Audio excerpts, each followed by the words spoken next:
Cartels used to be a game for males only, powerful, influential, and cold-hearted men, and the women were only kept around for parties. However, the narrative seems to have changed as some women are now a part of the most dominant forces in some of the biggest criminal organizations in the world. So I found my power in selling the drugs and making the money. Participating in all facets of the cartel, they may wage a full-scale offensive against their adversaries and are just as merciless and brutal as any of the men in their ranks. Join us as we regale you with tales of the most dreadful female cartel leaders ever known. Number 10. Clara Elena Labaran. To begin with, let's talk about the boss lady who in her youthful years won the crown as the most beautiful of her state, and later became the wife of Hector Beltran Leyva, a Mexican drug lord and leader of the Beltran Leyva cartel. But who would have thought that such beauty could turn out to become something more dangerous? Maybe she was both a beauty and a beast. Well, that's by the way. After marrying Hector Beltran Leyva, who was also El Chapo's business partner in the Sinaloa cartel, Clara Elena Labaran became a member of the Beltran Leyva cartel. And when people saw how Beltran treated her like his trophy wife at that time, they gave her the nickname La Señora, which is a Spanish word for a married woman or wife. All things went well until Hector and his brothers left El Chapo's cartel in 2008 after they believed he had tipped off one of the brothers, which resulted in his imprisonment. Later on, they would avenge themselves by murdering one of El Chapo's kids. Hector was caught just a year later, while his elder brother would be killed in a confrontation with the Navy. As the fight went on between them, Labaran naturally intervened when the cartels fought one other and assisted in the money laundering operation of her husband's gang. She later learned her lessons and discovered that the job was a risky one when she was taken hostage by their rivals and was captured on camera. Her hands and feet were chained, she was wearing a blindfold, and she had automatic weapons pointing right at her. Do you think drug deal is an easy business? Even those in the game know it's a dangerous game to play. After 13 arduous days, she was finally freed and then went back to oversee the cartel's money. 4 years later, Hector was jailed once more, and so Labaran took over as cartel boss and started one of the worst bouts of bloodshed in all of Acapulco. Because of how ruthless her battle for dominance was, the tourist-friendly city became Mexico's murder capital, trapping tourists in the crossfire. Her reign as the cartel boss undoubtedly spelled danger as well as doom for the residents of the area, since people would live in fear of what could happen next. While the Beltran Leyva cartel battled its rivals in 2016, residents would frequently find themselves stepping over as they crossed town. The wreck that came about as a result of her reign would linger on in the minds of those that witnessed it firsthand. She demonstrated on her own that some women could be just as ruthless as some men, and her reign of terror came to an end when she was apprehended by the authorities. Number 9. Thompson. The truth is, nobody is born a devil. However, most often than not, real-life situations tend to change who we truly are. The latter part of the life of this famous cartel boss, Thompson, would reveal that anyone, anywhere, can turn a new leaf.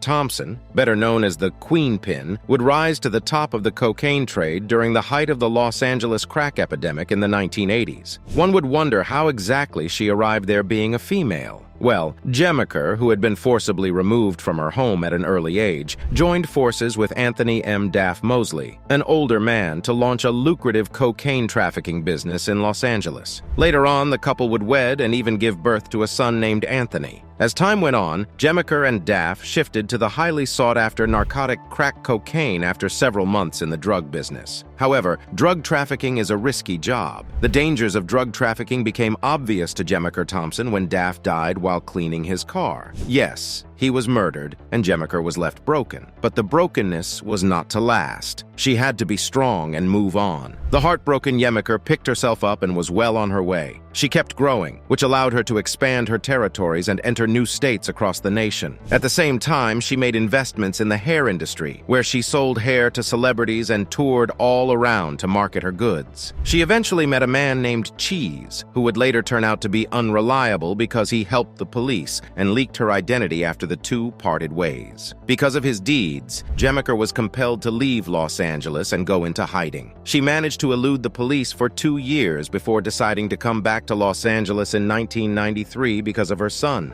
This rings a bell of a line from one of Celine Dion's songs, "There's no end to love like a mother's love for her child." You can probably predict what occurred after she decided to go to her son's 6th grade graduation. Law enforcement officials anticipated her attendance and waited to spot her. Well, their wait was not in vain after all. They finally spotted her, and she was detained, prosecuted, found guilty of several business-related offenses, and given a 15-year prison term. In the years following her release from prison in 2005, Jemiker began voluntary service as a minister to her fellow inmates, after she became devoted to her religious beliefs, strengthened her faith, and even started to regret her role in the drug trade. She continues to work as an evangelical minister, while leading a life that is very different from what she used to know. Number 8. Melissa, Margarita, Calderon, Ojeda, La China. Next on our list, we'll be looking at another cartel boss that goes by the name Melissa Margarita Calderon Ojeda La China. Like every normal child is born, Melissa Margarita Calderon Ojeda, commonly known as Latina, came into the world on the 12th of August 1984 in Mexico. Every child came into the world innocently. Melissa was conceived by Alma Guadalupe Ojeda Angulo and Jose Alfredo Calderon Cota, and she gradually grew to begin her career in the criminal underworld in year 2005 when she joined the Sinaloa cartel. Before El Grande, the boss of the group who killed her first boyfriend, Eric Davalos von Borstel, forced Calderon out of her post as head of the Damaso cartel, a part of the Sinaloa cartel. Later on, she and her second partner, Hector Pedro Camarena Gomez, aka El Chino, rose to the position of leader of Las Fuerzas as a form of retribution, and they started an insurgency within the organization targeted at El Grande. She was formerly in charge of Las Fuerzas Especiales de los Damaso, a cartel organization that worked under the direction of Damaso Lopez Nunez. Sur El Chino Lopez, who was at the time her lover, and some unidentified members of several Southern California gangs joined the cartel after they lost their status as leaders and quit. She perpetrated so many evil acts, which included some cases that is thought to be accountable for more than 150 murders in Mexico, as well as recurrent violent outbursts in the city of La Paz. As fate would have it, Calderon was eventually detained by the authorities at the Cabo San Lucas International Airport on September 20, 2015, when she tried to board an aircraft for Culiacan. From there, her cartel life came to a halt. She is currently being detained at the Federal Social Readaptation Center. Number 7.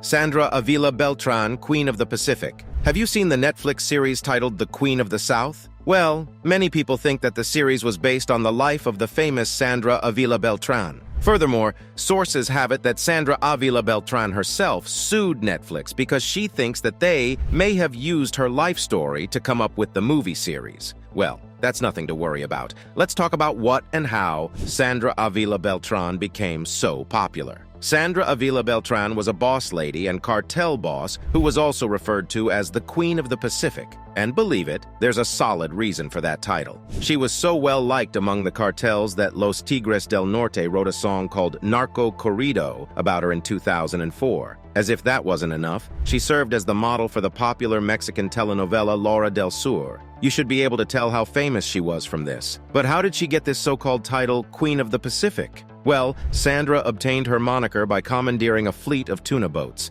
each of which contained a huge 10 tons of cocaine, and she continued in her drug smuggling business for a while. While some of the cargo was captured later by authorities, Sandra was able to leave and hide. Sandra, you see, served as a crucial conduit between Colombian cocaine smugglers and Mexican gangs. This was primarily because of her intimate relationships with the infamous Juan the Tiger Diego Espinosa, but she also has connections to other strong kingpins like Rafael Caro Quintero. In addition to this, she married 2 law enforcement officers who also joined the cartels. During her heyday, she was a sniper who wasn't scared to carry luggage loaded with millions of dollars and dollar bills, and she also has flair. She frequently appeared in her trademark tight jeans and stilettos, but the spectacular gold pendant of King Tutankhamun, set with 83 rubies, 228 diamonds, and 189 sapphires, caught everyone's attention. She continued her business successfully underground until her disguise was exposed when she paid a $5 million ransom for her teenage son who had been kidnapped. despite her repeated claims that she was just an affluent homemaker who made a career by renting out properties and selling clothes. You see, the cops questioned how she was able to acquire such a large sum so quickly. Leaving the cops out, who wouldn't question it? 5 years later, she was detained for assisting her Colombian partner in money laundering and drug sales through a chain of tanning facilities she operated in the name of Electric Beach. But because of her reputation, she was able to successfully persuade the prison guards to allow her to purchase Thai food even while she was detained. She was released later in 2015 after doing time in both Mexican and American jails. Since then, the Queen of the Pacific has been keeping a low profile and hasn't really made any remarkable appearance.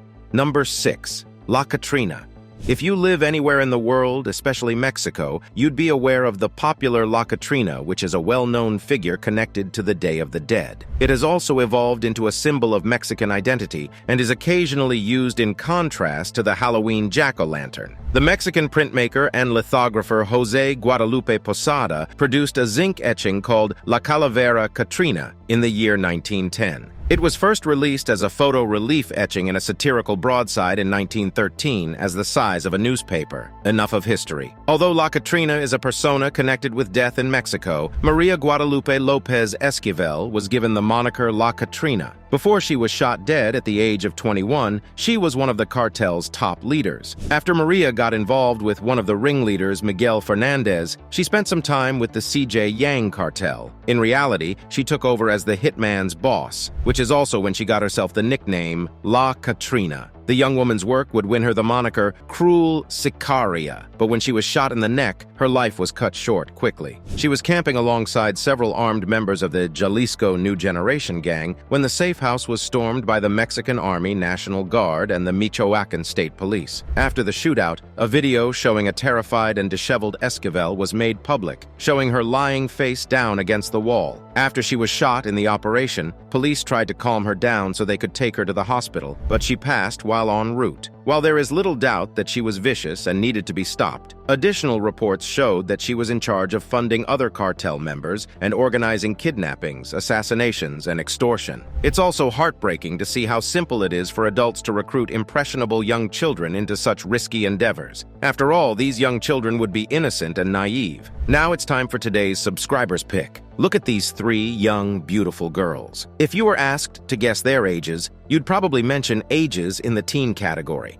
And of course, you'd be right. They are seated in front of a jury for an unbelievable crime awaiting their judgments. But the craziest part is, they don't look sorry for whatever crime they committed. Why do you think these girls were in court? And have you ever encountered an innocent-looking criminal? Let's know in the comments below. Number 5. Emma Coronel Oscuro. 5th on our list is the strong cartel boss whose background would be a major player in her destiny. We often say that what is meant to be will be. However, do we realize that our destinies often are shaped by our background? Well, without any further ado, let's look at Emma Coronel Oscuro, whose father would be a key player in her journey to becoming one of the most notorious female cartel bosses ever. Due to her father's status as a drug lord, Emma Coronel Oscuro naturally entered the drug trade. Yes, she was born to a drug-trafficking father from Mexico. As such, it was no surprise that she would eventually meet and marry the notorious Joaquin El Chapo Guzman, another drug dealer. In the same year that she won Miss Coffee and Guava in Canelas, the 17-year-old also won El Chapo. Naturally, the fact that she was with Joaquin before the pageant prompted many people to conclude that the drug dealer's influence was what ultimately caused her to win the title. Even though she was only 18 when she married the 50-year-old, El Chapo had dubbed her his little queen because the age didn't matter to him nor her. Over time, she got nicknamed and the moniker remained, and Emma was referred to by her husband's cartel members as La Reinita. This happened after El Chapo, one of the most powerful drug lords at the time, was apprehended. She supported her husband throughout his trial in the United States while he was imprisoned in Mexico by passing messages between him and the cartel. Nevertheless, many days there are for the thief, but one for the owner. When luck ran out, things came to an end for her after she helped him escape from a high-security prison in Mexico. He was later apprehended and is currently in a Colorado prison and won't be released in this lifetime. She admitted to aiding in the management of his empire in a guilty plea in federal court in the United States in the year 2021. After she was tried, the judge noted that she was young, obviously in her teens, at the time when she married El Chapo and had accepted her culpability upon capture. Therefore, the judge's sentence was less severe than the prosecutors had requested and would serve a sentence that would end in September 2023, when she is expected to be let out of prison. Number 4.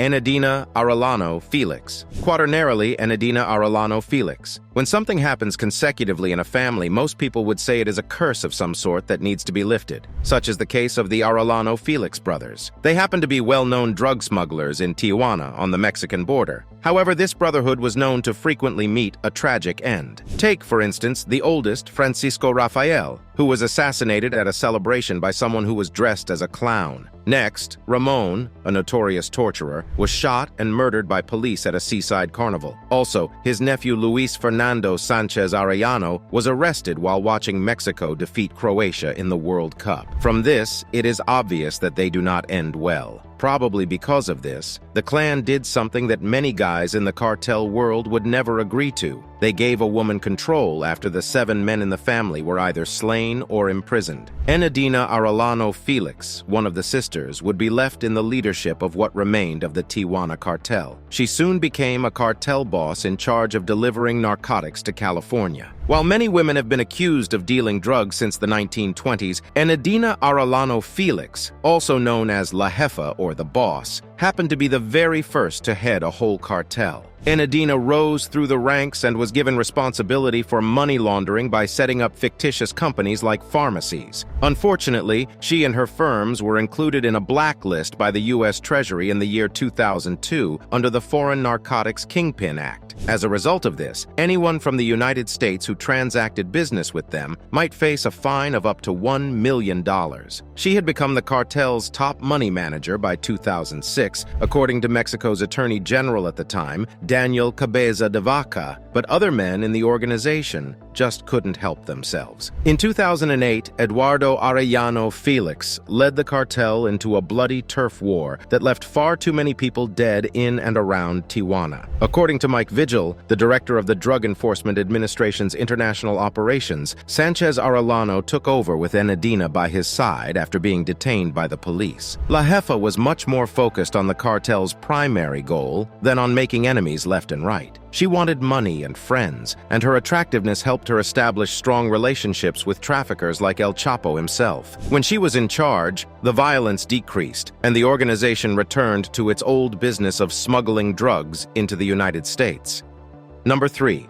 Jessica Oseguera La Negra. El Mencho, one of Mexico's most wanted criminals, had a daughter named Jessica Oseguero. Nemazio Oseguera Cervantes, a narcotics trafficker, was charged with distributing meth and cocaine between the years 2007 and 2017. Because of how dangerous he was, the Drug Enforcement Administration offered a $10 million reward to anyone with information about him or his cartel. In Mexico, El Mencho was known for running one of the most ruthless drug trafficking organizations ever. It is hardly surprising that he was on the list of the DEA's most wanted traffickers given his command of more than 5,000 people. Jessica, however, was also quite engaged. She was managing her enterprises that were affiliated with the Jalisco New Generation Cartel. It all started in 2009 with an advertising agency, but by 2012, she had launched 4 other enterprises, among them a sushi restaurant and a tequila brand. Of course, everybody who was closely associated with El Mencho was under suspicion by the American authorities. As Jessica was a dual citizen, conducting business with sanctioned businesses is prohibited for U.S. citizens. She appeared to have listened because a while later, she closed down a few of her firms and even changed the names of a few others. She was warned but chose to disregard them. Ultimately, though, she was found guilty of supporting her father, according to a press release from the Department of Justice. She first insisted that she was innocent, but many assumed that given her extremely mild 2.5-year sentence, she had turned over evidence against her father. La Negra had 2 young children as well, and to reconcile with them, she divulged information about the cartel. She also wrote a letter of apology to the judge in which she admitted that she ought to have been more mindful of the effects of her conduct. Number 2. Angie San Clemente Valencia. Angie San Clemente Valencia, a former Colombian beauty queen and lingerie model, is the next female cartel leader on our list. By this point, you've probably guessed who she is, but she is allegedly the head of one of the biggest cartels in the world. As a result, Angie triumphed at the year 2000 Renato National del Café pageant in Colombia. The title was eventually given to someone else after it was discovered that she was married. But Angie's narrative originally began when she dumped her Mexican drug lord boyfriend, also known as the Monster. She allegedly established her cartel and recruited additional models to work as drug dealers. Additionally, it was claimed that she would pay her innocently gorgeous angels up to $5,000 each time they transported cocaine from Argentina to England. When a 21-year-old named Ariel was detained with a bag holding 55 kilograms of cocaine, her syndicate was revealed. What was even more puzzling was that Ariel made no effort to hide the cocaine within her baggage. After they interrogated and detained Ariel as well as other suspected cartel members, it appeared that the airport staff was providing inside assistance to this organization. Of course, an inquiry was launched to identify these offenders. Interpol issued a warrant for Valencia's detention, which resulted in her eventual detention. She served half of her 6-year term in a Colombian prison after being transported there following an attack by other inmates in an Argentinian prison where she had already served some time. Number 1. Griselda Blanco. Colombian cocaine trafficker Griselda Blanco, also known by the monikers Godmother of Cocaine, the Godmother and Black Widow, established a significant empire and was a key player in the brutal drug warfare that raged in Miami in the 1970s and 1980s. Blanco was baptized in Santa Marta, Colombia, even though there is a great deal of disagreement over her birthplace. She was reportedly raised in poverty, and it is claimed that she began committing crimes at an early age. Some accounts claim that she participated in the kidnapping of an 11-year-old boy, and when the boy's wealthy family refused to pay the ransom, she shot the boy to death. She was also charged with pickpocketing and prostitution. She married a low-level criminal when she was still a teenager. The couple had 3 children, but following their divorce, Blanco allegedly gave the order to kill the man. Soon after, in the early 1970s, she began dating drug dealer Alberto Bravo, and the two eventually got attached. He helped her get involved in cocaine trafficking. The duo used New York City as their base and began bringing the narcotic into the country. With Blanco's ingenuity, the pair built a sizable and immensely prosperous firm. However, Blanco returned to Colombia in 1975 owing to drug-related suspicions. That year, Bravo was murdered in a shootout with her, and she began to suspect that her husband was taking money. According to reports, she went on to murder her 3rd spouse as well, earning the nickname Black Widow. By the late 1970s, Blanco had moved to Miami, where she made a name for herself as the Cocaine Godmother. She showed brazen ruthlessness to crush her rivals, and as a result, the city entered a period of violence known as the Cocaine Cowboy Wars. She is charged with ordering numerous murders, many of which were carried out by motorbike-riding shooters, a technique she is alleged to have invented. A few of the killings occurred during the day as well, including a shooting that occurred in a neighboring mall in 1979. Thanks to such violence and especially shrewd cunning, Blanco rose to prominence as one of the wealthiest cocaine traffickers in the world. After a mobster from the Godfather movie series, Blanco gave one of her boys the name Michael Corleone, embracing her criminal persona. Blanco moved to California in 1984 after coming under attack by foes. While fleeing for her life, she was captured in New York and detained the next year to answer to the 1995 drug charges. Despite receiving the maximum 15-year prison sentence after being found guilty, it is said that she managed to operate her business while inside. Authorities tried to file new accusations against Blanco, who was at the time involved in more than 200 deaths. In 1994, Blanco was charged with 3 murders, including the shooting death of a 2-year-old child belonging to a former enforcer who was killed while trying to assassinate his father. Jorge Ayala, one of Blanco's hitmen, offered to testify against her, which led to this development. The prosecution was asking for the death penalty, but when it became out that Ayala had been having relationships with the prosecutor's secretaries, his credibility was compromised. One of the women asserted that she was following the prosecutor's orders, but the prosecutor refuted the assertions. In 1998, Blanco finally pleaded guilty in exchange for a reduced sentence. She was released and sent to Colombia 6 years later. In 2012, while Blanco was leaving a butcher shop in Medellin, a shooter on a motorcycle opened fire, killing her despite reports to the contrary. Thanks for watching. And we'll see you in the next one.